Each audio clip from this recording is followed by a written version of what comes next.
Good morning, ladies and gentlemen. Thank you for being here. Warm welcome. I'm delighted to be speaking to you today. So I'm actually going to start off by making you all work, and I'm going to be asking you a question. So what you're going to see in a moment is I'm going to put up the logo of a company. I would like somebody to please shout out the name of that company. Everybody ready? Who's this? Tesla. Thank you very much. Very good. Okay. And can somebody else please tell me, what does this company do? What did they make? What sort of things are they in? Pardon me? Batteries. Okay. Anything else? Cars. Okay. Very good. Something like this, right? Can I have a show of hands, please? Who would say that Tesla is a car company, motoring company, an automotive company? That sounds about right. That's what most people think of as Tesla. Unfortunately, that's not the case, according to the man that invented it, owns it, and runs it. He says it's an AI and robotics company. Okay, moving swiftly on. This is where we are with generative AI. It's everywhere. It's a hammer looking for a nail. You're seeing it on absolutely everything in the last 2 or 3 years. Basically, if it doesn't have AI on it, nobody appears to be interested. Now, during the course of my research over the last couple of years, here's an example. So as you can see, I've actually created this with generative AI. This was done with Adobe Firefly. And here are 2 examples of things which are apparently AI powered. So the first thing here is an AI toothbrush. Sounds good, right? I'm sure we all want AI toothbrushes. You now know what to ask Santa for Christmas, even though it's only May. When you actually dig into this, there's no AI at all. It's analytics, okay? What it will tell you, and it is valuable, is that perhaps last month you are neglecting maybe the top left-hand corner of your mouth. You need to spend a little bit more time there, a little bit more focus. It is not AI. The other thing in this picture, thankfully these are not by the same 2 manufacturers, is an AI-powered cat toilet. Now, as the owner of cats, myself, I was interested in this. I say I'm an owner, actually I'm staff. I am the lowest ranking mammal in my household by a considerable distance. Again, once you actually dig into this and you get past all the fluff, all it shows you is that a certain moggy will go to the toilet at 10 o'clock on a Tuesday, and so therefore you might want to wait in terms of actually cleaning that cat toilet or something like that. Not AI. But it sounds good, right? And we're having this pushed on us. This was an email I personally received from Microsoft for my 365 subscription. So this is your PowerPoint and Excel and stuff like that, showing that my next renewal is going to be increased by 43%. Why? Well, because they're spending billions and billions of dollars in data centers and their AI, and they need somebody to pay for it. So that's you and me. Now, I'm a parsimonious Scotsman. You've probably been paying attention and guessed I'm not a native Singaporean. But do I want to pay 43% extra for Copilot, which at the moment isn't very good? No, thank you very much. And we're seeing this from all the big tech companies, right? You'll see all of their marketing is all about unleash productivity. Where? Okay, and I'd encourage you to maybe think about, why is Apple being so cautious about rolling its AI out? Now, in the introduction, I did used to work for Gartner. This is the hype cycle from Gartner, and it's a subset showing where they believe generative AI is in 2025. As you can see, if you're familiar with this, it is going down from the point of inflated expectations down towards the trough of disillusionment, okay? This is how most technologies actually do occur. Some of them make it, some of them don't. Think about NFTs. Anybody remember those, non-fungible tokens? They were going to change the world. Where are they now? I could say the word blockchain, but then I have to put $10 in the swear jar. Okay, so this is where Gartner thinks a lot of the Gen AI is today. Here's a quote from a Gartner analyst. Not looking very good, okay? And why is that? Because obviously there's an awful lot of geopolitical and macroeconomic instability, and companies now over the last few years, after investing significant sums, they're not putting their capex into cool, they're putting it into something which is a little bit more around certitude, okay? So they're actually drawing back from Gen AI. Maybe you don't believe in Gartner, so let's pick somebody else. BCG, Boston Consulting Group, one of the preeminent strategy and management consultancies in the world. As you can see here, they did an extensive study where 74% of companies yet to show tangible value. Tangible value, okay? A lot of people will speak to you about outputs, There's very little in terms of outcomes. Now, one of the things I used to do, as well as technology, was I spent 4 years as corporate IT director at Marina Bay Sands. So therefore, I know a little bit about casinos. Gen AI at the moment is like a slot machine. You put your money in, you don't know what you're going to get out. Now, because it's non-deterministic, that makes it dynamic, that makes it creative. I created this with Gen AI. It took me 40 attempts, but I did. Okay, so it can be good, it can do some great stuff. I want that to be absolutely clear. I am not anti-AI, I'm not anti-Gen AI at all. There's nothing wrong with the technology. Okay, I want that to be clear. But what you need to do, much like in a casino, is it still requires surveillance, it still requires human overview, okay? So let's get into an actual example from a client I worked with. This was a leading global financial services company.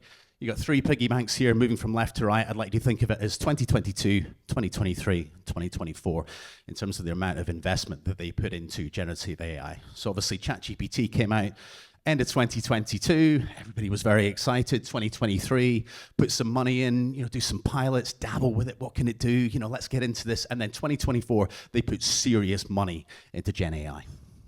And I got to the end of last year, and the CFO in particular went, "What have you done? What have you got? Show me what the return on investment is." And I don't want to hear about, we're saving some hours and we've increased productivity, because these things are generally intangible. Okay? And so now they're very much rolling back because it was overpromised and it was underdelivered. This was not a technology problem. This was a people problem. And so what I had to do is speak to the board and say, this is what you thought you were going to be getting. And this is what you paid for. This is a venti cappuccino, right? An Atas beverage, okay? Quite expensive, lots of caffeine, gonna be great, gonna be enjoyable, okay? This is what I've bought and paid for, premium. Unfortunately, what they got in reality at the end of last year was this, also an image generated by Gen AI, a cold, small, weak, single shot of espresso. Not very good if you think that you've paid for a venti, piping hot cappuccino. Another client I work with, an FMCG C-level executive, was telling me with glee about how he could use generative AI to summarize documents. And there was one in particular, he was running short of time. It was a 70-page PDF. He really didn't have time. He used Gen AI, gave him a summary. He thought it was brilliant, sent it on to his team. Gen AI does not do summarization. It does shortening. Those things are not the same, okay? If I send one of my team to go for a meeting for me and say, give me a summary of it, I don't want the blow by blow by blow in terms of what people said. It's all to do with context, okay? Summary is all to do with context. A summary will condense the pertinent main content, okay? Shortening will not. So be careful with this. Again, requires human supervision. How's it being used in Singapore? You'll see that I've got quite a lot of slides here, ladies and gentlemen, so if there is something here that you think is interesting, please get your phones out, snap it quickly. I've got a lot of content to go through in my 20 minutes. This is from the IMDA, so you can see, even though it says 2023, this came out late last year. So this is still pretty raw and pertinent data. So as we can see, it looks great in terms of improving productivity, increasing revenue, and so on. This is what people think it's actually doing. There's not much that's actually being tangible there. And then what's actually stopping people? You see a much longer list here, different for SMEs versus MNCs. You've probably heard about hallucinating. Most people think hallucinating's harmless. Not if you're this gentleman. So he has a very unique name, and he asked ChatGPT who he was. And it said that he murdered his children. He didn't. Completely fabricated, completely made up. Okay? So hallucination is not harmless. And it wasn't that they confused him with somebody else. He's got a very unique name. There's nobody else called what he's called. Okay? And what else can it not do? It can't read an analog clock. If you ask it to do it, it only works about 25% of the time. Why? Because it doesn't have basic mathematics. It doesn't have spatial awareness. It doesn't have context. All right? And then when we think of data, this is Ouroboros, right? So this is the snake or the serpent which is eating its own tail. We're running out of data already. Okay, so what we're actually now doing, a lot of companies are doing, is synthetic data. So it's data which is made up and it's data about data. But the thing is, when you're training models on that type of data, it's actually not going to be representative. And the more you do it, it's like ever decreasing circles. Okay, so we need to be careful about this. We think that none of you in this room are short of data. I bet you're short of good quality data, and we'll come on to that in a little minute. So, what this might actually lead to is ultimately what's called model collapse. All right, because we don't know what's real and we don't know what's relevant anymore. So what do I think about AI? This sort of nicely encapsulates it.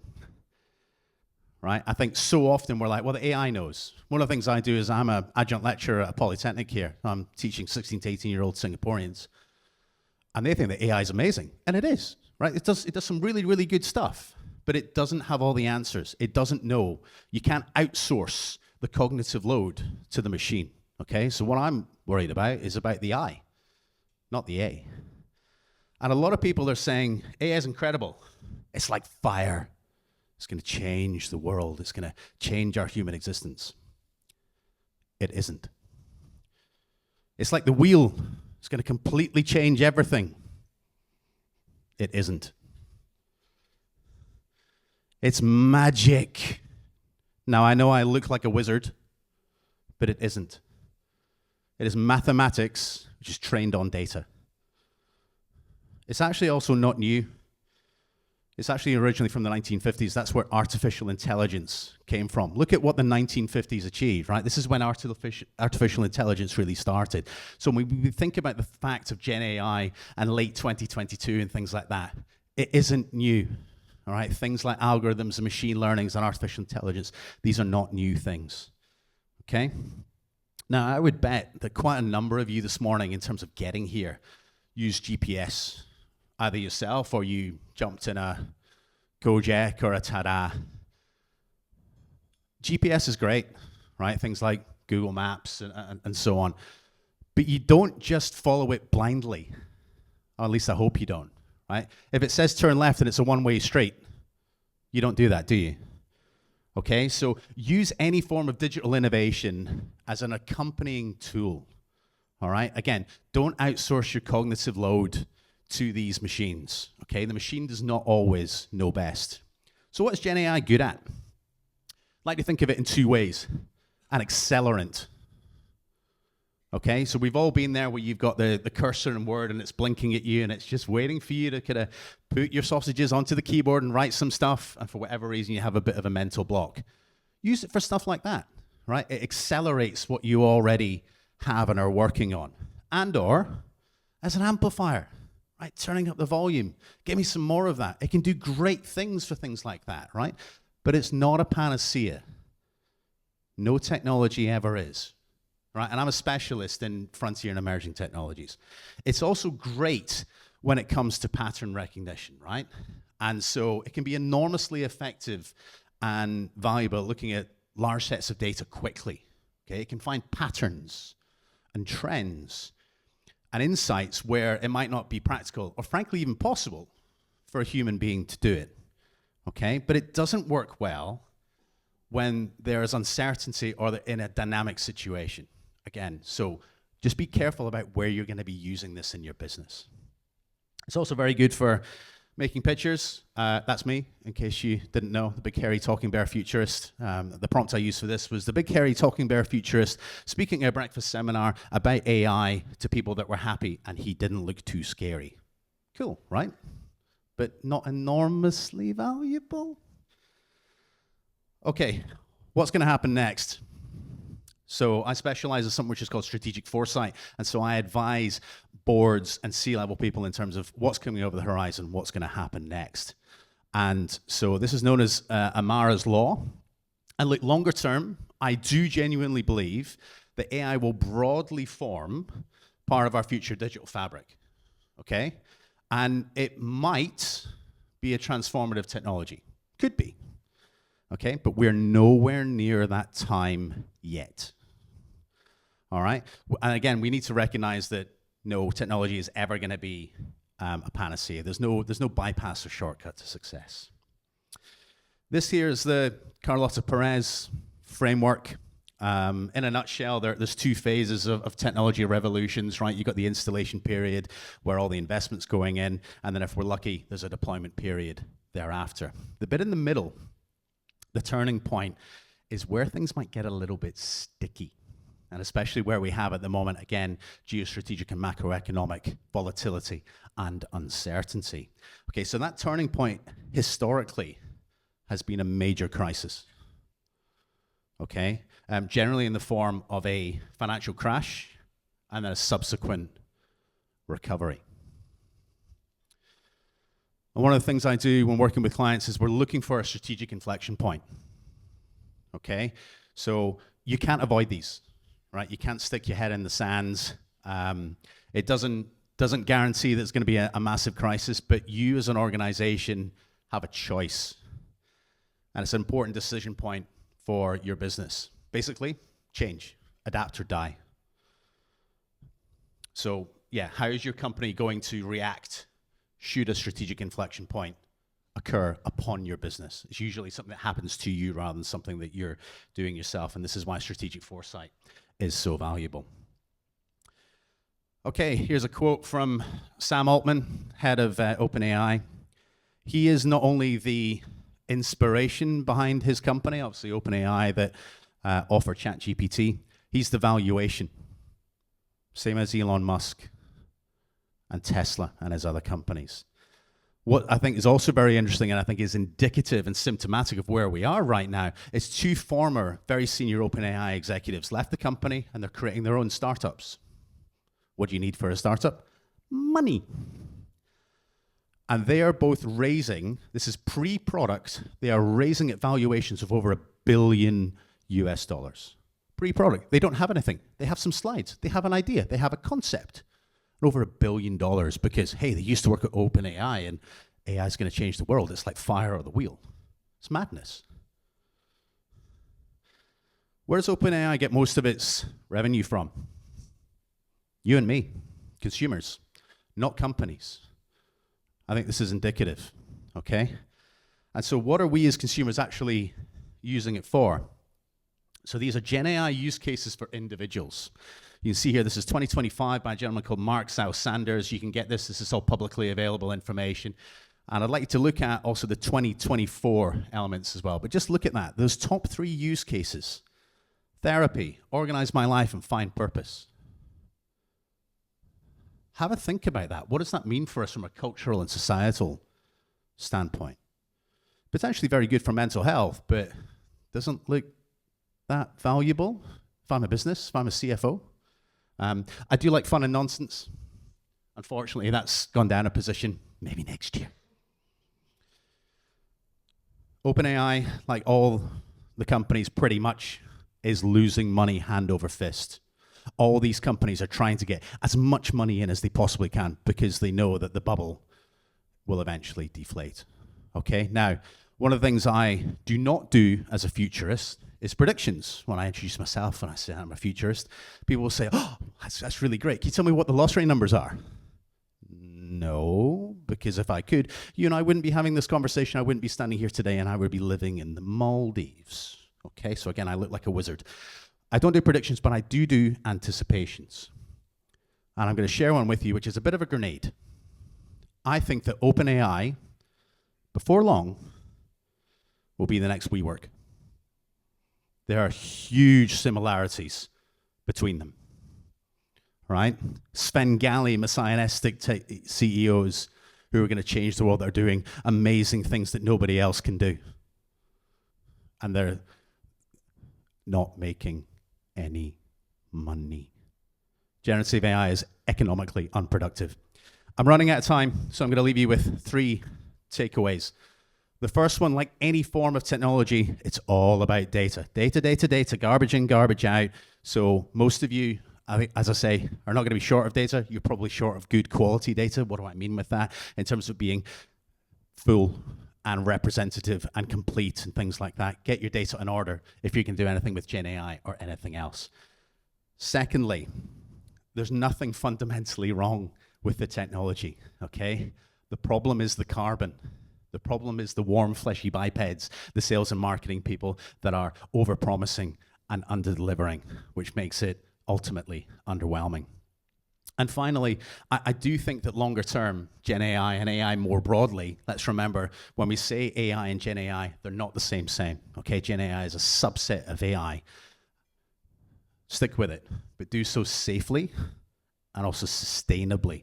One thing I'd like to share with you is that I'm sure most of you in this room are polite. When you're chatting to DeepSeek or ChatGPT or something like that, you might often say thank you to it. Don't do that. It doesn't care.